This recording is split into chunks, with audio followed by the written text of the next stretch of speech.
Students, welcome to Eureka academy. मैं A K. Srivastava, आपका maths faculty. तो जैसा कि जानते हैं कि जितने भी टीचिंग के एग्ज़ाम होते हैं बेटे, उसके अंदर जो आपका मैथमेटिक्स सब्जेक्ट है, ये एक बहुत बड़ा प्रॉब्लम क्रिएट करता है, क्योंकि आप ये नहीं समझ पाते कि हमें क्या पढ़ना है।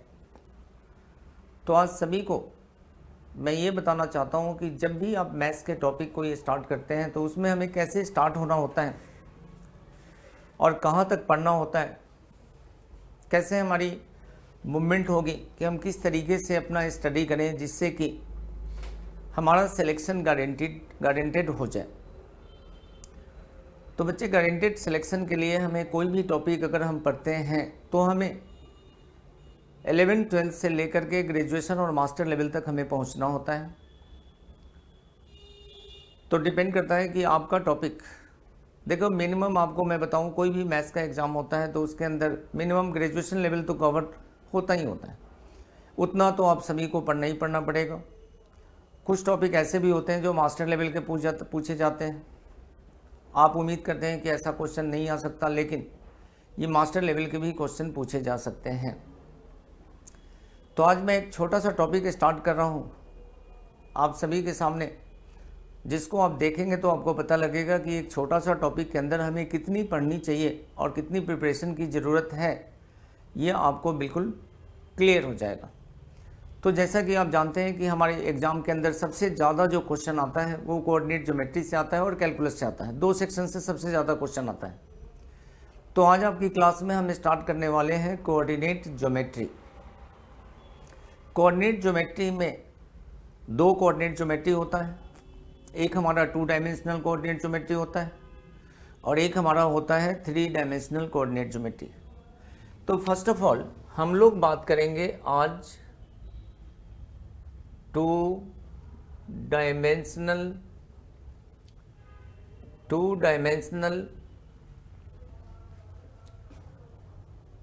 कोऑर्डिनेट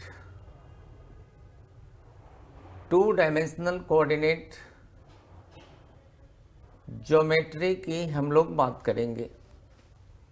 ये 2 डायमेंशनल कोऑर्डिनेट ज्योमेट्री, तो आपने 2 डायमेंशनल कोऑर्डिनेट ज्योमेट्री में देखा है कि जो टॉपिक है आपके, जैसे कार्टेशियन कोऑर्डिनेट सिस्टम हो गया, स्ट्रेट लाइन हो गया, तो ये सब तो काफ़ी सिंपल टॉपिक है। इसमें बहुत ज़्यादा कोई एडवांसमेंट नहीं हो सकता, बहुत ज़्यादा कोई इसके अंदर टॉपिक को एडवांस नहीं बनाया जा सकता। लेकिन जैसे ही हम आगे बढ़ते हैं बेटा, हम लोग अगर बढ़ते हैं coordinate motion in straight line Cartesian coordinate system के आगे बढ़ते हैं, तो एक मेजर टॉपिक हमारा जो 2 डायमेंशन कोऑर्डिनेट ज्योमेट्री में जो मेजर टॉपिक स्टार्ट होता है वह होता है सर्कल। वह क्या होता है? सर्कल, जिससे कि क्वेश्चन ऑलवेज पेपर में आता है। तो मैं एक छोटा सा आपको एक चीज़ समझाना चाहता हूँ, एक छोटा सा कॉन्सेप्ट समझाना चाहता हूँ कि एक छोटा सा टॉपिक सर्कल के अंदर हमें क्या क्या पढ़ना चाहिए, जिससे कि हमारा अगर कोई भी क्वेश्चन अगर सर्कल टॉपिक से आए तो हमारा सिलेक्शन गारंटेड हो जाए। तो सबसे पहले अगर हम लोग बात करें सर्कल के अंदर, तो सर्कल जो स्टार्ट होता है वो कहाँ से स्टार्ट होता है, एक बार समझिएगा। सबसे पहले सर्कल का आपको स्टार्ट करना होगा। सबसे पहला पॉइंट जो होगा इसके अंदर, ये क्या होगा? डेफिनेशन। डेफिनेशन का मतलब है, सर्कल की डेफिनेशन आप सभी को क्लियर होना चाहिए। कई बार एग्जाम में आपको लगता है, कई बार एग्जाम में बेसिक्स क्वेश्चन भी पूछे जाते हैं। तो सबसे पहले बेटे याद रखिएगा कि आपके कंटेंट्स के अंदर आपको जब पढ़ेंगे, आप जब भी स्टडी करते हैं, तो सर्कल का डेफिनेशन आपको बिल्कुल क्लियर होना चाहिए। दूसरा जो आएगा, दूसरा जो टॉपिक आपको पढ़ना है, जरा समझिएगा इसको।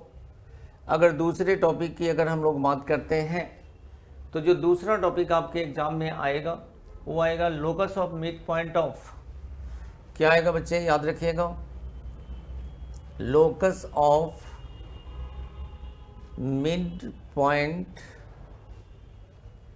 of midpoint of the chords of the circle, midpoint point of the chords of the circle, locus of midpoint of the chords of the circle that subtend an angle, that subtends an angle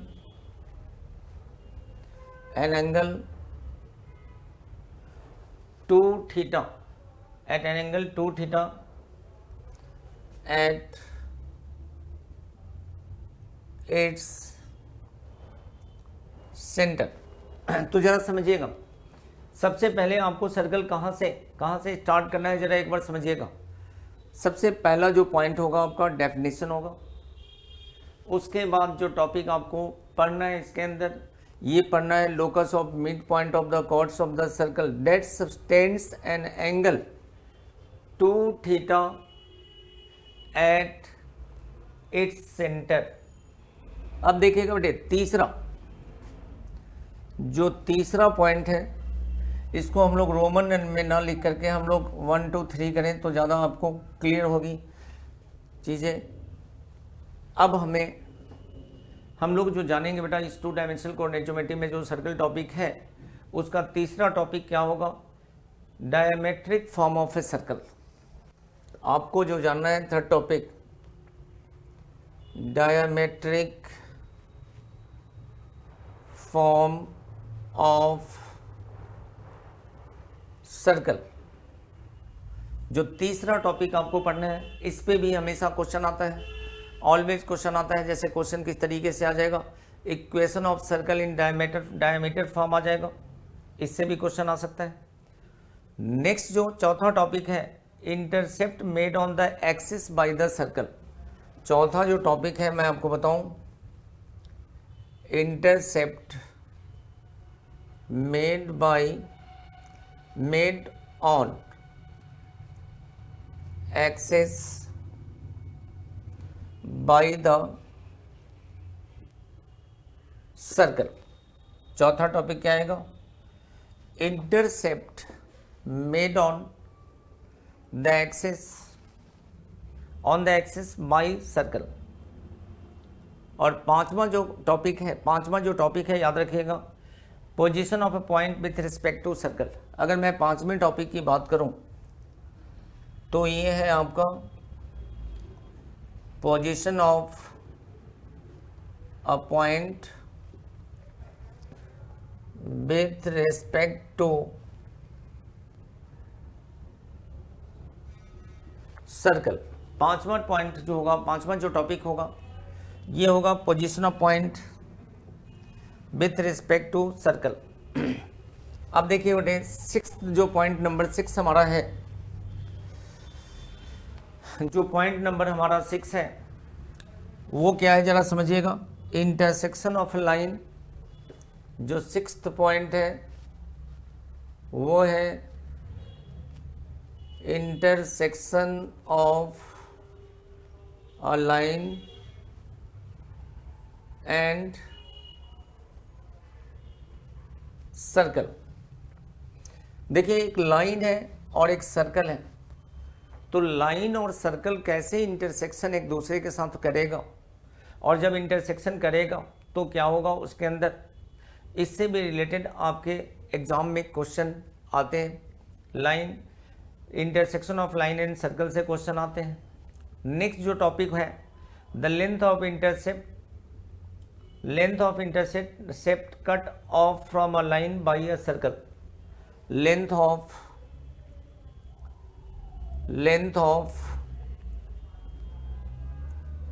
intercept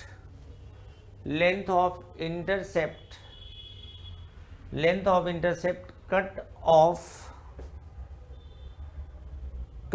of intercept cut off from a line, length of intercept cut off from a line by a circle, by a circle. अगर मैं 8th topic की बात करूं, आठवां topic जो आपको पढ़ना है, या 8वां टॉपिक जो पढ़ना है बेटा, लेंथ ऑफ इंटरसेप्ट के बाद tangent to a circle at given point. 8वां क्या है? Tangent to a circle at given point. और टेंजेंट भी आपको डिफरेंट फॉर्म में टेंजेंट करना होगा, पॉइंट फॉर्म में, नॉर्मल फॉर्म में, इन सभी फॉर्म में आपको करना होगा, एच एंड एवरी फॉर्म में आपको करना होगा। अब देखिएगा बेटा, नेक्स्ट टॉपिक जो है हमारा, एक बार देखिएगा, tangent to a circle at a given point. उसी तरीके से दूसरा जो टॉपिक आएगा, जो 9 टॉपिक है, ये है normal to a circle at given point. तो और 10th ये हमारा देख लीजिएगा एक बार सभी, normal to a circle at given point, normal to a circle at given point, ये हमारा 9th टॉपिक है। अब हम लोग 10th टॉपिक की बात करें तो 10th टॉपिक क्या बेटा, tangent from a point to a circle. 10th जो टॉपिक है वो आपको पढ़ना है tangent from a point to the circle. मतलब किसी पॉइंट से tangent from a point to a circle का मतलब क्या हुआ कि किसी अनदर पॉइंट से, ये पॉइंट सर्कल के ऊपर नहीं है, बाहर है, तो वहाँ से हम जो टेंजेंट ड्रॉ कर रहे हैं, tangent from a point to a circle, इस पे भी क्वेश्चन आपके पेपर में आएगा। नेक्स्ट टॉपिक की बात करें, power of a point with respect to a circle. जो 11 टॉपिक है ये है power of a point with respect to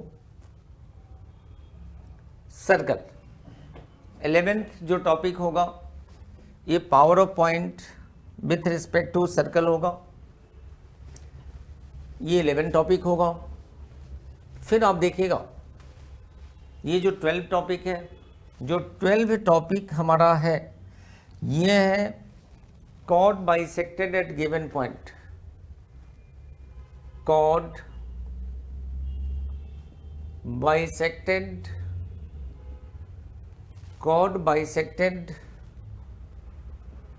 eight given point.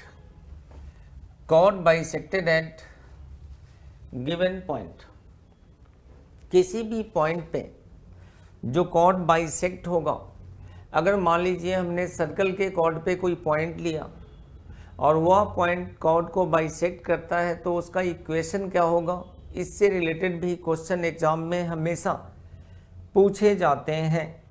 इसके बाद मैं आपको बताऊं बेटा, 13 पॉइंट जो हम आपको कराने वाले हैं वो कराने वाले हैं हम लोग डायरेक्टर सर्कल। डायरेक्टर सर्कल क्या होता है ये हम लोग कराने वाले हैं आपको। डायरेक्टर सर्कल क्या होता है ये हम लोग डिस्कस करेंगे। डायरेक्टर सर्कल के बाद बेटे हम लोग जो नेक्स्ट टॉपिक डिस्कस करेंगे वो करेंगे डायमीटर ऑफ ए सर्कल। हम लोग जो डिस्कस करेंगे वो करेंगे diameter of a circle. Diameter of a circle discuss करेंगे। डायमीटर ऑफ सर्कल के बाद हम लोग डिस्कस करेंगे common tangents to circle. 5th जो टॉपिक होगा हमारा ये होगा common tangents to a circle. तो ये common tangent to two circle, sorry, common tangent to two circle, common tangent to two circle, ये हमारा टॉपिक नंबर 15 था। Common tangent to two circle हमारा टॉपिक नंबर कौन सा था बेटा? 15 टॉपिक था। इसके बाद हम लोग डिस्कस करेंगे बेटे family of circles. Now we will discuss 16 point क्या है हमारा? फैमिली ऑफ सर्कल, ये हम लोग डिस्कस करेंगे। 17 जो पॉइंट हैं फैमिली ऑफ सर्कल के बाद, जो 17 पॉइंट है जरा समझिएगा। जो 17 हमारा पॉइंट है वो क्या है जरा समझिएगा बेटे। 17 पॉइंट है, जो 17 हमारा टॉपिक है फैमिली ऑफ सर्कल के बाद, angle of intersection of two circle, angle of intersection, angle of intersection of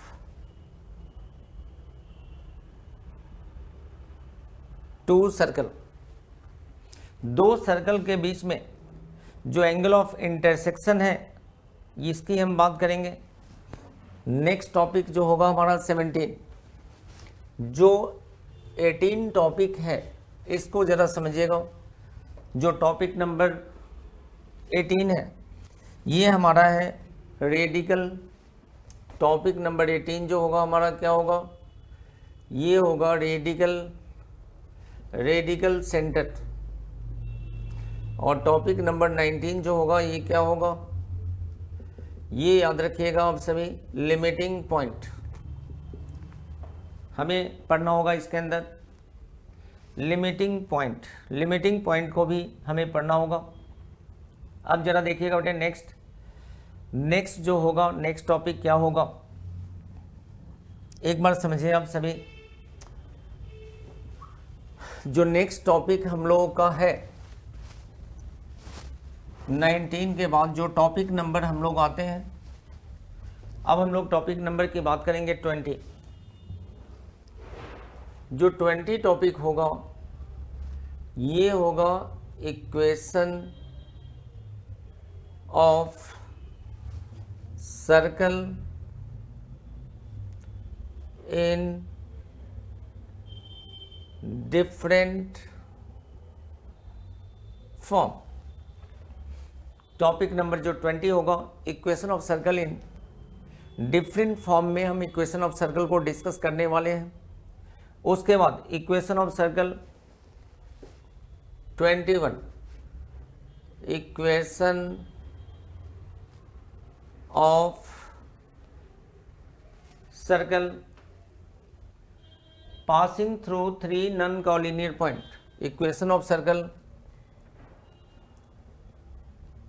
passing through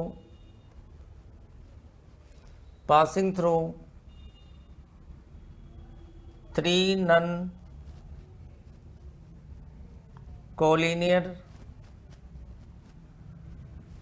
non-collinear point, ये टॉपिक नंबर 21 है। Equation of circle passing through 3 non-collinear point. इसके बाद हम लोग बात करेंगे बेटे different form of equation of circle, equation of circle in different form, और different form of equation of circle हम लोग बात करेंगे। नेक्स्ट हम लोग बात करेंगे different form of equation of circle, different form of, हम लोग बात करेंगे different form of equation of circle. जो नेक्स्ट टॉपिक हमारा होगा different form of equation of circle के बाद जो नेक्स्ट टॉपिक होगा maximum and minimum distance of a point from the circle, maximum and minimum distance of a point from a circle. मतलब ये भी टॉपिक आपको पढ़ना पड़ेगा कि जो maximum and minimum distance of a point किसी भी पॉइंट का मैक्सिमम डिस्टेंस सर्कल से क्या होगा और मिनिमम डिस्टेंस किसी सर्कल से क्या होगा। तो maximum and minimum distance of a point from the circle topic भी आपको पढ़ना है। उसके बाद देखिएगा बेटे नेक्स्ट है हमारा length of tangent from a point to a circle. Next जो आपको पढ़ना है ये पढ़ना है length of tangent from a point to the circle. मतलब क्या बेटे, किसी भी पॉइंट से टेंजेंट का लेंथ जो सर्कल पे हम फाइंड आउट करेंगे ये हम लोगों को पढ़ना पड़ेगा। इसके बाद देखिए बेटे 24 टॉपिक के बाद हमारा जो टॉपिक नंबर 25 क्या है जरा देखिएगा। टॉपिक नंबर 25 क्या है जरा देखिएगा। 25 टॉपिक हम लोगों ने बात किया है अभी length of tangent from a point to the circle. इसके बाद आएगा जो नेक्स्ट टॉपिक होगा इसका नाम होगा कॉर्ड ऑफ कॉन्टैक्ट। इसका नाम क्या होगा, कॉर्ड ऑफ कॉन्टैक्ट, मतलब equation of chord of contact का क्वेश्चन भी आता है। फिर आता है पेयर ऑफ टेंजेंट्स का क्वेश्चन आता है। इसके बेसिस पे equation of pair of tangents पे क्वेश्चन आता है। अगर हम 27 टॉपिक की बात करें तो ये है two circle touching each other means two circle touching each other. दो सर्कल एक दूसरे को टच करेगा तो उसकी कंडीशन क्या होगी, two circle touching each other, तो उसकी कंडीशन क्या होगी। इसके बाद हम लोग जो 28 टॉपिक पढ़ने वाले हैं जो हमारा 28 टॉपिक है ये है common chord of two circle. ये जो हम लोग पढ़ेंगे इसके अंदर common chord of two circle ये हम लोग पढ़ने वाले हैं। और जो 29 टॉपिक है common chord of two circle के बाद 29 टॉपिक जो है हमें पढ़ना है बेटा रेडिकल एक्सिस। हमारा जो क्वेश्चन आता है वो किसके ऊपर आता है, ये आता है रेडिकल एक्सिस के ऊपर क्वेश्चन। ये जो आएगा रेडिकल एक्सिस के ऊपर क्वेश्चन आएगा। उसके बाद रेडिकल एक्सिस के बाद जो आखिरी टॉपिक हम लोग करेंगे इसके अंदर, जो लास्ट टॉपिक हम लोग करेंगे इसके अंदर, ये टॉपिक नंबर क्या होगा 30।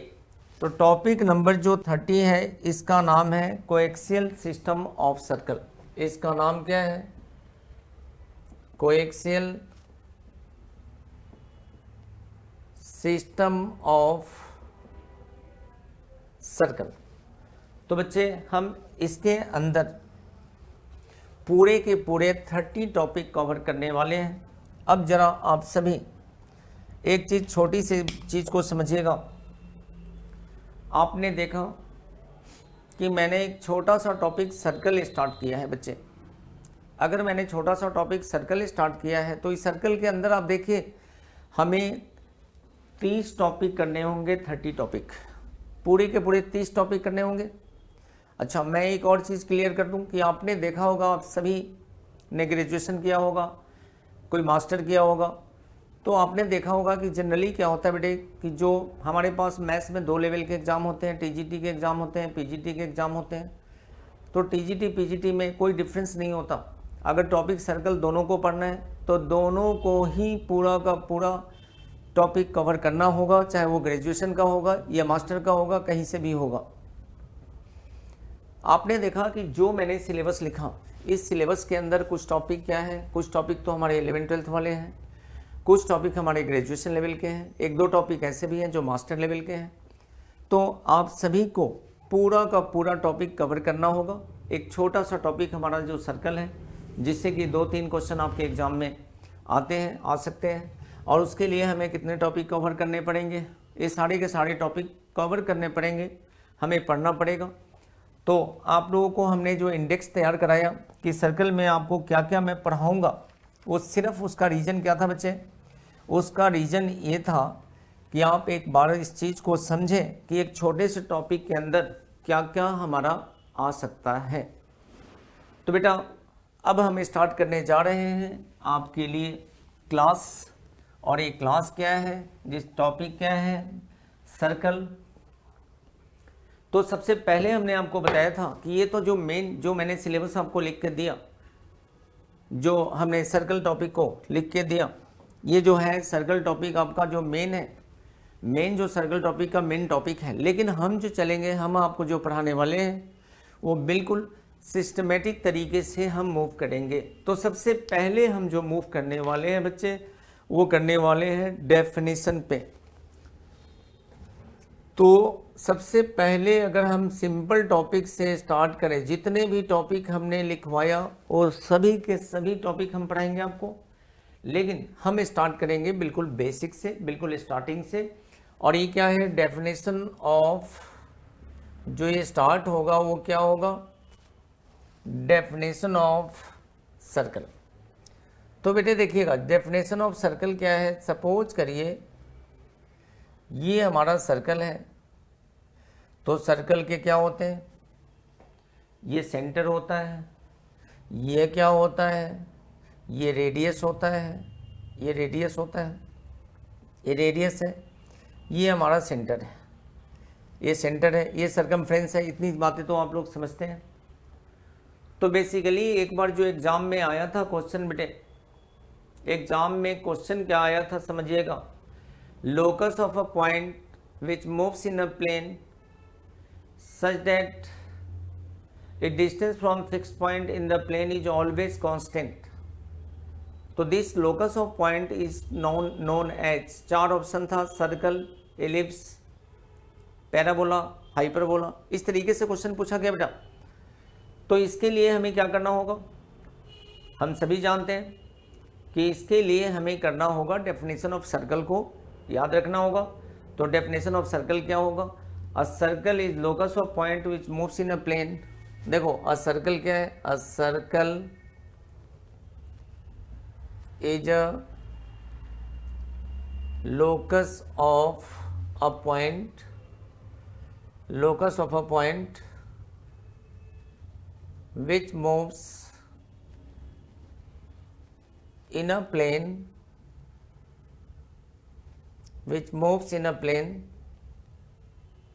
such that locus of a point which moves in a plane, आप लोग एक बार नोट करते चलिएगा, moves in a plane such that its distance from fixed point in the plane, such that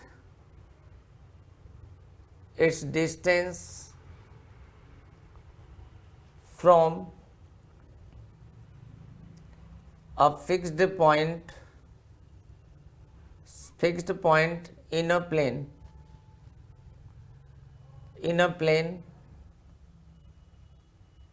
is always constant, is always क्या होगा, constant होगा। देखिएगा बेटे, अगर मान लो मैंने कोई पॉइंट यहाँ पे ओ लिया, ये फिक्स पॉइंट लिया, और फिक्स डिस्टेंस आर पे हमारा कोई पॉइंट पी है, फिक्स डिस्टेंस आर पे हमारा कोई पॉइंट पी होगा, और मैं इसको अगर मूव कराऊंगा तो कैसे मूव करेगा, ये ऐसे मूव करेगा बेटा। तो जब मूव करेगा तो ये लोकस ऑफ पॉइंट जो बना हमारा, क्या बना, लोकस ऑफ पॉइंट जो हमारा बना वो क्या बना बच्चे, लोकस ऑफ पॉइंट जो हमारा बना वह बना हमारा सर्कल। तो ये डेफिनेशन ऑफ सर्कल था। अब हम लोग बात करेंगे बेटे equation of circle in different form. Now we will discuss about equation of circle in different form. Now we will discuss about equation of circle in, अब हम लोग जो डिस्कस करने वाले हैं बेटा, याद रखिएगा आप सभी बच्चे, equation of circle equation of circle in different form. Base equation of circle हम लोग अब डिफरेंट फॉर्म में डिस्कस करने वाले हैं। इक्वेशन ऑफ सर्कल को हम लोग किसमें डिस्कस करने वाले हैं बच्चे? हम लोग इक्वेशन ऑफ सर्कल को डिफरेंट फॉर्म में डिस्कस करने वाले हैं। तो सबसे पहला जो फॉर्म होगा इक्वेशन ऑफ सर्कल का वह होगा, सबसे जो पहला फॉर्म होगा उसका नाम क्या होगा? उसका नाम होगा सेंटर रेडियस फॉर्म। इसका नाम क्या है बच्चे? इसका नाम है सेंटर रेडियस फॉर्म, इसका नाम होगा। तो बेटा देखिएगा, सेंटर रेडियस फॉर्म में अगर हम इक्वेशन ऑफ सर्कल को फाइंड आउट कर रहे हैं, जिसको हम लोग ये भी कह सकते हैं standard form of equation of circle, इसको हम ये भी डिस्कस कर सकते हैं। Standard form of equation of circle को हम डिस्कस करेंगे। तो बेटा standard form of equation of circle क्या हो सकता है? आप सभी ने पढ़ा होगा, जरा समझिएगा कि अगर मान लीजिए हमारे पास ये सर्कल है, इस सर्कल का सेंटर, ये जो सर्कल दिया हुआ है, इस सर्कल का सेंटर क्या है? एच के है, और इसका जो रेडियस है जिसमें पी का कोऑर्डिनेट पॉइंट एक्स और वाई है। पी का कोऑर्डिनेट पॉइंट क्या है बेटा? एक्स एंड वाई है। तो जरा आप समझिएगा, आप सभी जानते हैं डिस्टेंस फार्मूला, डिस्टेंस फार्मूला क्या होता है? डिस्टेंस बिटवीन टू पॉइंट की बात करें और ये रेडियस हमारा आर है, तो डिस्टेंस बिटवीन टू पॉइंट की बात अगर हम लोग करते हैं तो डिस्टेंस फार्मूला से दोनों के बीच में डिस्टेंस क्या होगा? डिस्टेंस होगा x माइनस एच का square plus y minus K का square, and this will equal to क्या होगा? r हो जाएगा। अगर मैं डिस्टेंस फार्मूले की बात करूं बेटे, तो इन दोनों पॉइंट के बीच का डिस्टेंस क्या होगा? दोनों पॉइंट के बीच का जो डिस्टेंस होगा ये डिस्टेंस होगा, और ये डिस्टेंस किसके बराबर होता है? ये डिस्टेंस हमारा रेडियस के बराबर होता है। अगर मैंने स्क्वायरिंग दोनों साइड कर दिया, स्क्वायरिंग बोथ साइड कर दिया, तो इक्वेशन ऑफ सर्कल क्या बना? x माइनस एच का स्क्वायर बनेगा प्लस y माइनस के का स्क्वायर बनेगा is equal to R square बनेगा। और यह जो बना, यह हमारा बना equation of circle in standard form. Equation of circle in क्या बना? ये equation of circle in standard form बना। तो मैं समझता हूं यहां तक आप सभी को क्लियर होगा बेटा। अब देखिएगा, अगर मान लो if centre lies at origin, अगर बेटा सेंटर कहां पे लाई करेगा?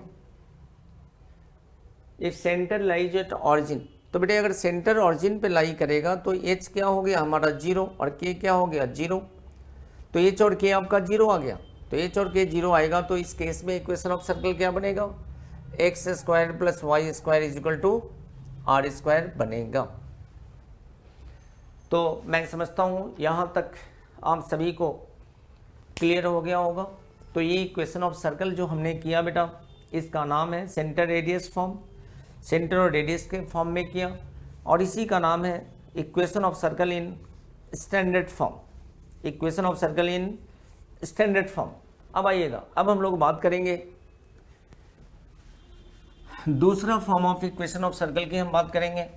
तो जो दूसरा फॉर्म है हमारा इक्वेशन ऑफ सर्कल का, जो सेकंड फॉर्म है बच्चे, ये फॉर्म हमारा जो सेकंड फॉर्म है इसका नाम है parametric form of equation of circle. Equation, ये सेकंड फॉर्म की बात कर रहे हैं हम लोग। सेकंड फॉर्म क्या है? Equation of circle in parametric equation of circle in parametric form. तो बेटा एक बार इसको डिटेल्स में, इन डिटेल्स हम पैरामेट्रिक फॉर्म को समझ लेते हैं कि equation of circle in parametric form होगा क्या, पैरामेट्रिक फॉर्म होता क्या है, जरा समझिएगा। बेटे हमारे पास कोऑर्डिनेट सिस्टम है, ये 2 डायमेंशनल कोऑर्डिनेट सिस्टम है, ये हमारा सर्कल है। इस सर्कल के ऊपर हमने कोई भी पॉइंट P(x,y) लिया है, ये हमारा सर्कल का सेंटर है। We are joining this. तो जब हमने इसको ज्वाइन किया तो ये क्या हुआ, रेडियस हुआ। यहाँ से हमने ड्रॉ किया परपेंडिकुलर, एक हमने परपेंडिकुलर ड्रॉ किया, दिस एंगल इज थीटा। तो आप सभी जानते हैं बेटे कोऑर्डिनेट सिस्टम के अंदर ये जो आता है डिस्टेंस y होगा और ये डिस्टेंस क्या होगा, x होगा। क्लियर है। अगर ये पॉइंट हमारा कोऑर्डिनेट सिस्टम में, ये पॉइंट हमारा Px y है बेटा, तो आप समझिएगा ये डिस्टेंस हमारा क्या है, y है, और ये डिस्टेंस हमारा क्या है, x है। क्लियर हुआ। अब आप सभी जानते हैं कि किसी भी ट्रायंगल में साइन या कोसाइन फार्मूला हम अप्लाई करते हैं, तो आप सभी जानते हो बेटा कि अगर मैं साइन थीटा निकालूं तो साइन थीटा क्या होगा, परपेंडिकुलर अपन हाइपोटेनस होता है, y अपॉन r होगा, then y will be written as r sine theta. y क्या होगा, r साइन थीटा हो जाएगा। अगर मैं cos थीटा अप्लाई करूं, cos थीटा का फॉर्मूला, तो बेस अपॉन हाइपोटेनस x/r हो जाएगा, तो x क्या आ जाएगा, r cos थीटा हो गया। तो क्वेश्चन ये है कि equation of circle in parametric form है क्या बेटा। Equation of circle in parametric form जो आ गया, x = r cos थीटा और y = जो आ गया r sin थीटा हो गया। And this is what, this is required equation of circle in parametric form. तो इक्वेशन ऑफ सर्कल किस फॉर्म में हुआ बच्चे, equation of circle parametric form में हुआ, जिसमें ऑलवेज याद रखिएगा, कई बार ये भी क्वेश्चन एग्जाम में पूछा जाता है कि जब भी आप parametric form of equation of circle को पैरामेट्रिक फॉर्म में एक्सप्रेस करते हैं तो थीटा लाई कहाँ से कहाँ के बीच में करेगा, theta will lies between what. तो बेटे याद रखिएगा, थीटा जो लाई करेगा 0 से बड़ा, जो आपका थीटा है 0 से बड़ा और इक्वल हो सकता है, और लेस देन 360 डिग्री होगा। याद रखिएगा कि थीटा की वैल्यू 0 से बड़ा होगा या इक्वल हो सकता है, लेकिन लेस देन 360 डिग्री होगा। ये ध्यान रखिएगा आप सभी बच्चे। कोई अगर कन्फ्यूजन है, किसी भी बच्चे को कोई भी कन्फ्यूजन है, तो एक बार आप क्लियर कर सकते हैं इस कन्फ्यूजन को, कोई कन्फ्यूजन अगर है तो। चलिएगा बेटा, अब हम लोग आते हैं next type, equation of circle. We are discussing equation of circle in different form. Equation of circle हम लोग डिफरेंट फॉर्म में स्टडी कर रहे हैं। तो now we are discussing equation of circle in general form. जो नेक्स्ट टाइप हमारा जो सेकेंड टाइप है इक्वेशन ऑफ सर्कल। अब हम लोग इक्वेशन ऑफ सर्कल को जो तीसरा टाइप है, ये हम लोग डिस्कस करेंगे equation of circle in general form. तो समझिएगा बेटा, equation of circle, now we are talking about equation of circle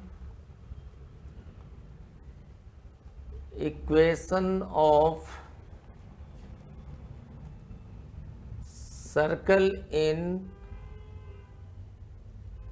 general form. Now we are going to talk about equation of circle in general form. तो बेटा equation of circle जो general form में हमारा आता है, equation of circle जो आएगा, ये जनरल फॉर्म में जो हम लोग equation of circle find out करते हैं, वो हम लोग जो फाइंड आउट करेंगे means we will convert standard equation of circle in general form. हम लोग क्या करेंगे, इक्वेशन ऑफ सर्कल को स्टैंडर्ड फॉर्म में जो हमारा इक्वेशन ऑफ सर्कल था उसको हम लोग कन्वर्ट करेंगे, we will convert it in general form.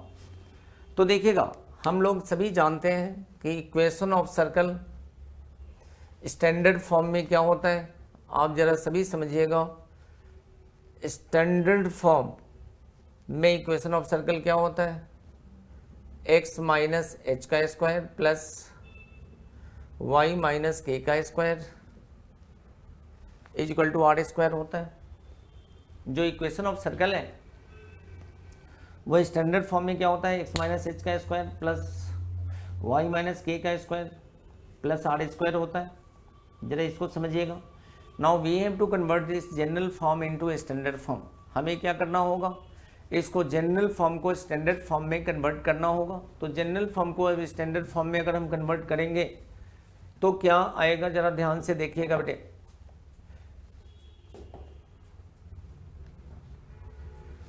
तो देखिएगा बेटे, हम लोग कैसे इसको कन्वर्ट करेंगे एक बार समझिएगा। देखिए बेटा, general form of equation of circle जो हमारा दिया हुआ है वो क्या है, एक्स माइनस एच का स्क्वायर। अगर मैं इसके होल स्क्वायर को खोलता हूँ, देखिएगा x square minus 2hx plus H square होगा, y square minus 2ky plus के स्क्वायर होगा इज इक्वल टू क्या हो गया बेटे, आर स्क्वायर हो गया। ये आर स्क्वायर हो गया। अब जरा देखिएगा, we can write X square, इसको रीअरेंज कर लेते हैं, Y square minus 2hx minus 2ky plus H square plus के स्क्वायर माइनस आर स्क्वायर हमारा क्या बन गया बेटा, माइनस आर स्क्वायर क्या बना, ये 0 आ गया माइनस आर स्क्वायर। अब जरा समझिएगा बेटे, जनरल फॉर्म में कन्वर्ट करने के लिए हमें रिप्लेसमेंट करना है। To convert it in general form हमने h को ले लिया माइनस जी और k को ले लिया हमने माइनस एफ। तो बेटा इक्वेशन ऑफ सर्कल क्या बना, हमारा इक्वेशन ऑफ सर्कल जो बना ये बना X square plus Y square plus 2gx plus 2fy और प्लस हमने c कर दिया इसको, प्लस c इक्वल टू 0। और जहाँ पे c हमने किसको लिया, c हमने लिया बच्चे, c हमने लिया एच स्क्वायर प्लस के स्क्वायर माइनस आर स्क्वायर के इक्वल। हमने c किसको लिया, देखिएगा हमने जो c लिया वो किसको लिया, h को हमने माइनस जी लिया, k को हमने माइनस k लिया, माइनस f लिया, और जो c लिया, c हमारा क्या आया बच्चे, c हमारा आ गया g square plus H square minus h square plus के स्क्वायर माइनस आर स्क्वायर। तो standard form of general form of equation of circle क्या बना हमारा, x square plus Y square plus 2gx plus 2fy plus c बना। ये हमारा general form of equation of circle बना। अब देखिए क्वेश्चन ये है कि हमारा इक्वेशन ऑफ सर्कल, क्वेश्चन क्या है कि अगर हमारा equation of circle general form में, अगर हमने इक्वेशन ऑफ सर्कल को जनरल फॉर्म में एक्सप्रेस किया तो जरा समझिएगा आप सभी बच्चे कि अगर जनरल फॉर्म में हमने एक्सप्रेस किया X square plus Y square plus 2gx plus 2fy plus c equal to 0, ये हमारा general form of equation of circle है। तो जब हमने इक्वेशन ऑफ सर्कल को जनरल फॉर्म में कन्वर्ट कर दिया तो सेंटर क्या हुआ, जो सेंटर का कोऑर्डिनेट पॉइंट आया, देखो पहले सेंटर क्या था हमारा, h और k था। अब हमने जनरल फॉर्म में कन्वर्ट कर दिया तो सेंटर का coordinate point minus g minus F आ गया।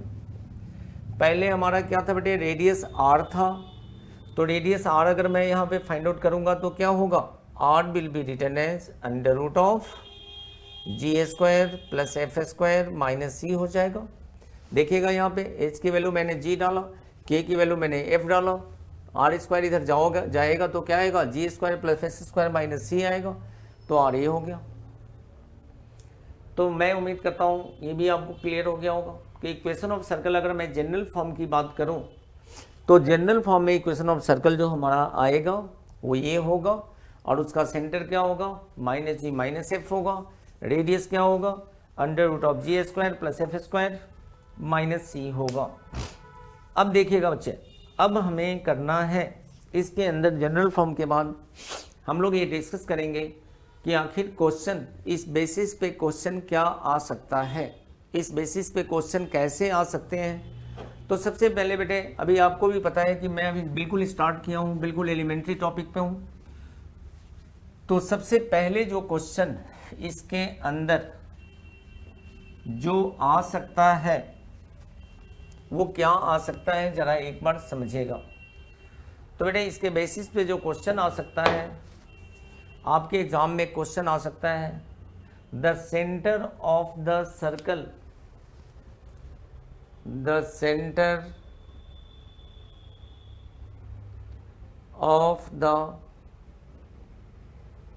Circle, the centre of the circle 2x square plus 2y square, 2x square plus 2y square minus 3x plus 5y minus 7 equal to 0। जरा question समझिएगा बेटे, question क्या है, 2x square plus 2y square minus 3x plus 5y minus 7 equal to 0, 0 H. Option क्या रहेगा बेटे, पहला option, इसके अंदर जो पहला ऑप्शन है 3/4, 3/4 कॉमा माइनस 5/4। दूसरा ऑप्शन 1/2 कॉमा 3/2। तीसरा ऑप्शन 1/4 कॉमा 1/8। चौथा ऑप्शन 1/2 कॉमा 1,2। चलिएगा बेटा, तो एक बार देखिएगा मेरे प्यारे बच्चों कि इस पे क्वेश्चन कैसे पूछा गया, what is the question, question क्या पूछा गया, एक बार समझिएगा। तो आप सभी एक बार इस क्वेश्चन को ट्राई करिए। अभी हमने आपको general form of equation of circle, हमने general form of equation of circle पढ़ाया, तो इस क्वेश्चन को बेटा ट्राई करिएगा। अब सबसे पहले हम लोग अगर बात करें general form of equation of circle,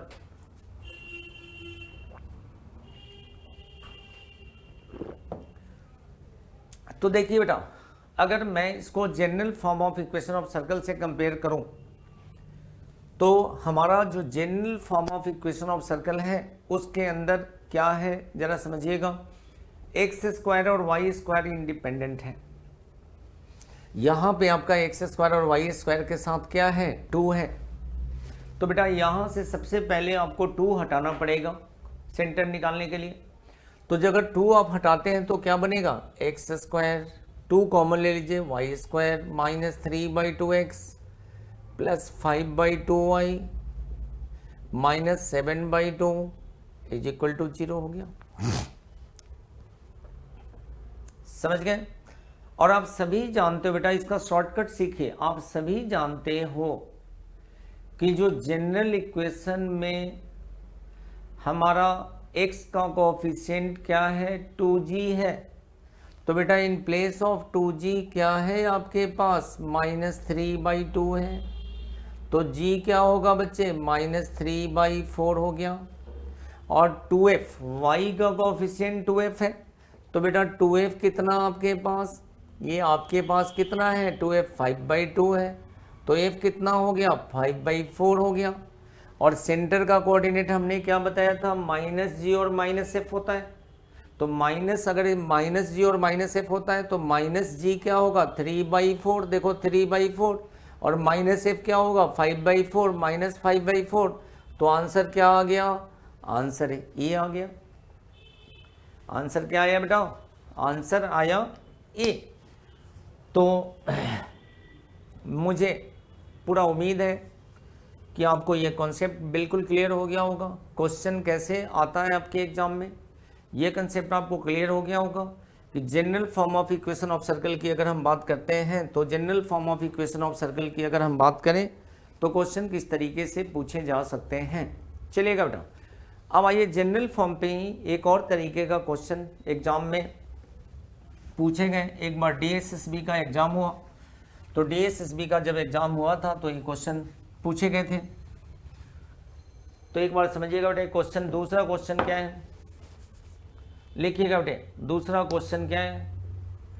the radii of the circles,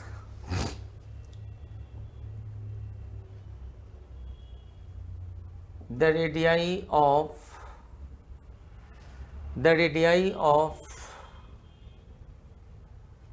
the circles, question जनाब समझिएगा बेटा। The radii of the circles X square plus Y square,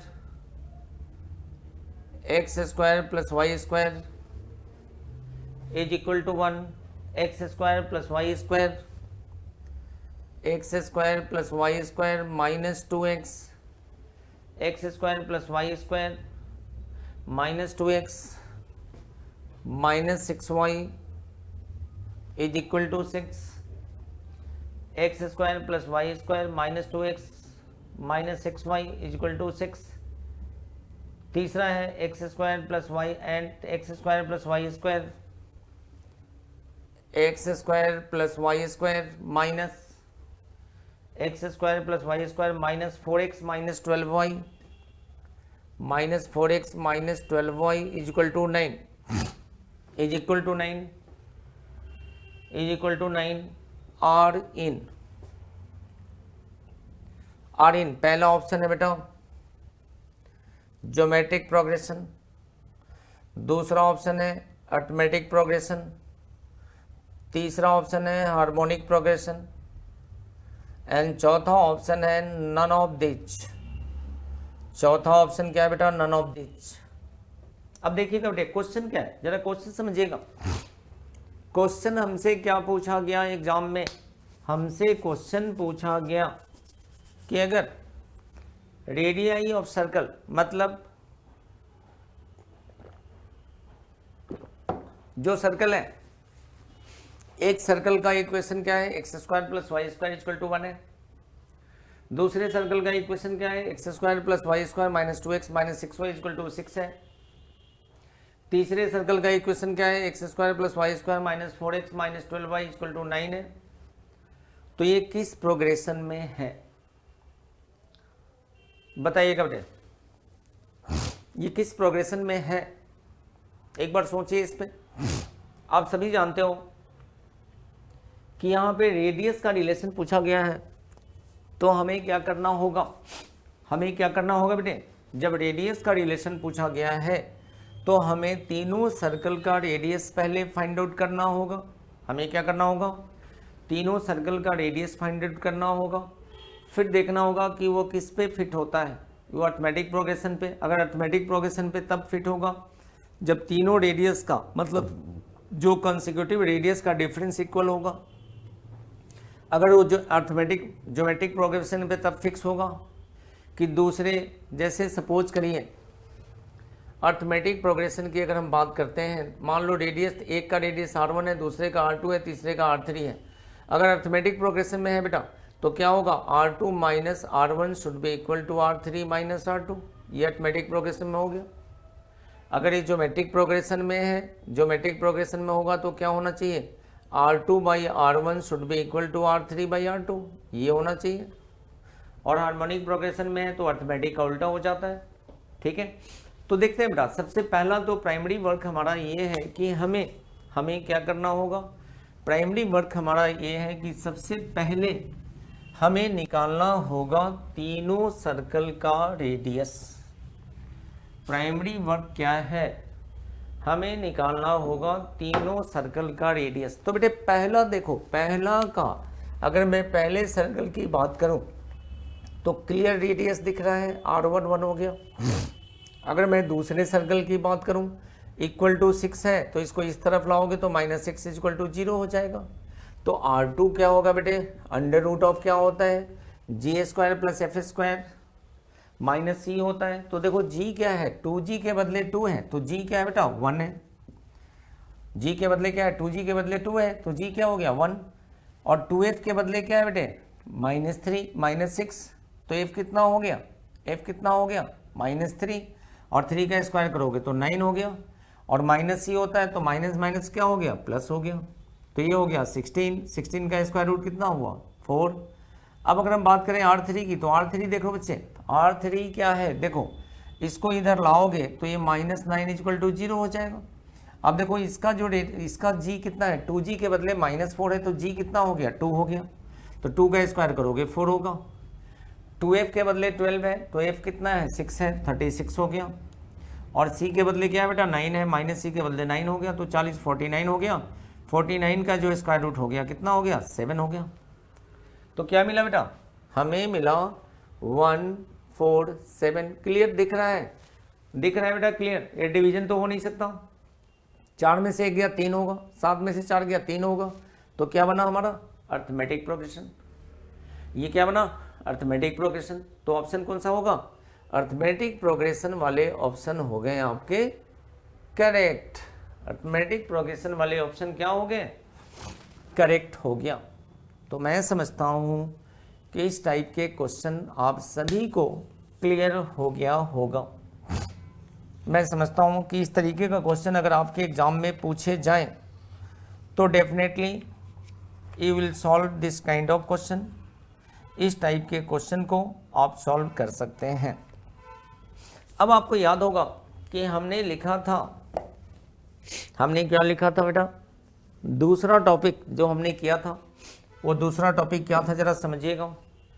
जो दूसरा टॉपिक हम लोगों का था वो क्या था, मैंने आप सभी को बताया था कि जो हमारा दूसरा टॉपिक है वो था locus of mid point of chord of circle. जो दूसरा टॉपिक है वो आपको याद रखना है,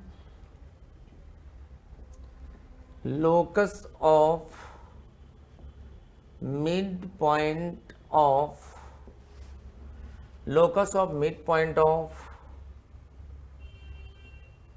कॉर्ड ऑफ सर्कल। हमें क्या जानना है समझिएगा, हमारा टॉपिक है नेक्स्ट टॉपिक। ये नेक्स्ट टॉपिक क्या है बच्चे, locus of mid point of chord of circle that subtend an angle of 2 theta, that subtends an angle of 2 theta, that subtends an angle of 2 theta at its center, at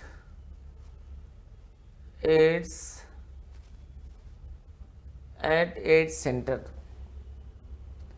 जरा समझिएगा बेटे, locus of mid point of chord of circle that subtends an angle 2 theta at its centre.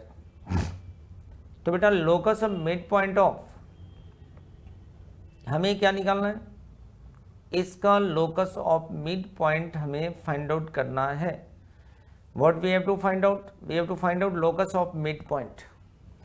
तो जरा देखना बेटा locus of midpoint कैसे हम find out करेंगे, एक बार जरा ध्यान से समझ लीजिएगा आप सभी बच्चे। जैसे मान लीजिए कि आपके पास कोई सर्कल है, ये सर्कल है बेटा, तो ये जो सर्कल है इसका जो सेंटर का कोऑर्डिनेट पॉइंट है वह h और k है।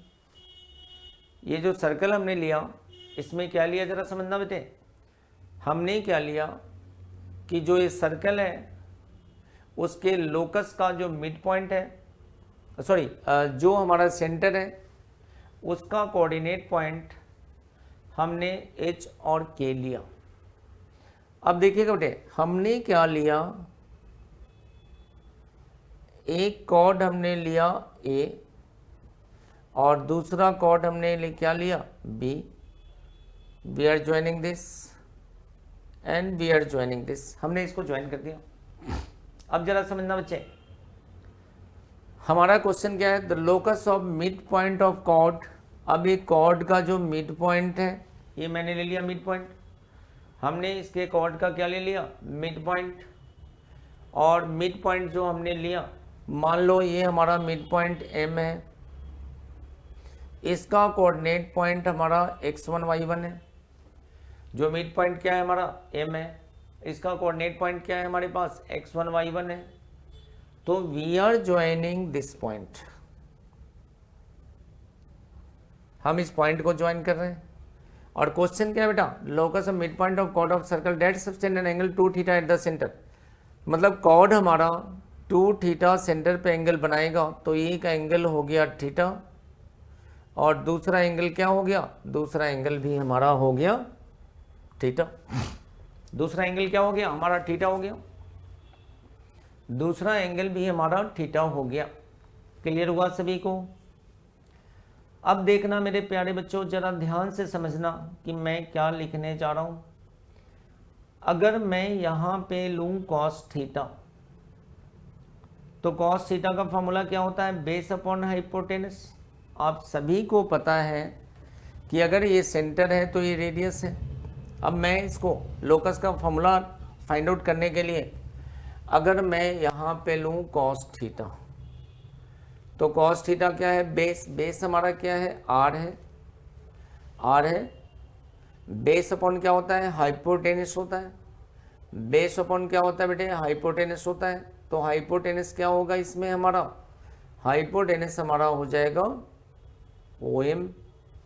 तो cos theta can be written as, जरा ध्यान से देखिएगा, सॉरी OM कह रहा हूँ, कॉस थीटा हमारा, हाँ ठीक है OM हमने लिया, OM ले लेते हैं बिल्कुल। तो कॉस थीटा क्या होगा बेटे हमारे पास, ये एंगल हमारा थीटा है, ये एंगल हमारा क्या है थीटा, ये हमारा एंगल थीटा है। देखिएगा जरा ध्यान से समझिएगा, ये एंगल हमारा थीटा है। तो ये जब एंगल हमने थीटा लिया है तो उस कंडीशन में हमारा थीटा क्या होगा, एक मिनट देखिएगा बेटे, ये थीटा है तो ये हमारा बेस हो गया, ये बेस हो गया, ये परपेंडिकुलर हो गया, ये हमारा हाइपोटेनस हो गया, ये भी परपेंडिकुलर है तो ये हाइपोटेनस हो गया। तो cos theta is equal to क्या होगा, बेस हो गया हमारा OM अपॉन हाइपोटेनस हो गया R। OM बाई R हो गया बेटा। और OM डिस्टेंस फॉर्मूला से अगर हम OM फाइंड आउट करते हैं तो OM हमारे पास क्या होगा, अंडर रूट ऑफ क्या होगा, x1 माइनस h का square plus y1 minus k का स्क्वायर, y1 माइनस k का square whole divided by R हो जाएगा। जो कॉस थीटा होगा क्या होगा, x1 माइनस h का square plus y1 minus k का square whole square divided by R हो जाएगा। और अगर मैं इसको साइन में कन्वर्ट करूं तो जनरल इक्वेशन ऑफ लोकस जो आएगा, we can write general equation of locus जो आएगा, ये आएगा आपका इन जनरल फॉर्म में। अगर हम लोकस को एक्सप्रेस करें तो अगर मैं जनरल फॉर्म में लोकस को एक्सप्रेस करूंगा तो इक्वेशन क्या बनेगा, जरा देखिएगा। इक्वेशन बनेगा x माइनस एच का square plus Y minus K का स्क्वायर माइनस R स्क्वायर। जरा ध्यान दीजिएगा बच्चे, in general form x minus H का square plus Y minus K का square minus R square divided by R square हो जाएगा, डिवाइडेड बाई R स्क्वायर हो जाएगा। और this is equal to minus sine square theta होगा। ये क्या होगा, माइनस साइन स्क्वायर थीटा। तो जरा एक बार समझिएगा बेटे, ये आया कैसे, ये आया कैसे बेटा, जरा ध्यान से समझना एक बार। ये आया कैसे, देखो जो हमने locus of mid point of circle निकाला है, जो locus of mid point of circle हमने फाइंड आउट किया है, जरा एक बार समझिएगा। Locus of mid point of circle जो हमने फाइंड आउट किया है वो कैसे फाइंड आउट किया है बेटा, एक बार जरा समझना। जैसे एक मिनट जरा एक बार समझिएगा कि कॉस थीटा जो हमें दिया हुआ है वो क्या है, ये दिया हुआ है। अगर मैं दोनों तरफ स्क्वायरिंग कर दूं तो कॉस स्क्वायर थीटा क्या होगा, ये स्क्वायर रूट हट जाएगा, ये स्क्वायर रूट हट जाएगा, और कॉस स्क्वायर थीटा को 1 माइनस साइन स्क्वायर थीटा लिख सकते हैं। फिर माइनस अगर हम 1 करेंगे यहाँ पे, मैं करके ही दिखा देता हूँ आप सभी को, एक बार देखिएगा, मैं इसको करके ही दिखाता हूँ कि ये मैंने रिजल्ट कैसे लिखा है, एक बार समझिएगा। ये तो हमने जो कॉस थीटा लिखा ये हमारा इतना है। अब देखिएगा बेटे इसका रिजल्ट कैसे आएगा। कॉस स्क्वायर थीटा, अगर मैं कॉस स्क्वायर थीटा लिखूं तो क्या आएगा, x1 माइनस एच का square plus y1 minus K का स्क्वायर, स्क्वायरिंग कर दूंगा दोनों तरफ, डिवाइडेड बाई आर स्क्वायर हो जाएगा। डिवाइडेड बाई क्या हो जाएगा, आर स्क्वायर हो जाएगा। Cos square theta divided by क्या हो जाएगा, आर स्क्वायर हो जाएगा। अब जरा समझिएगा, अब जरा समझिएगा बेटा ये रिजल्ट आया कैसे।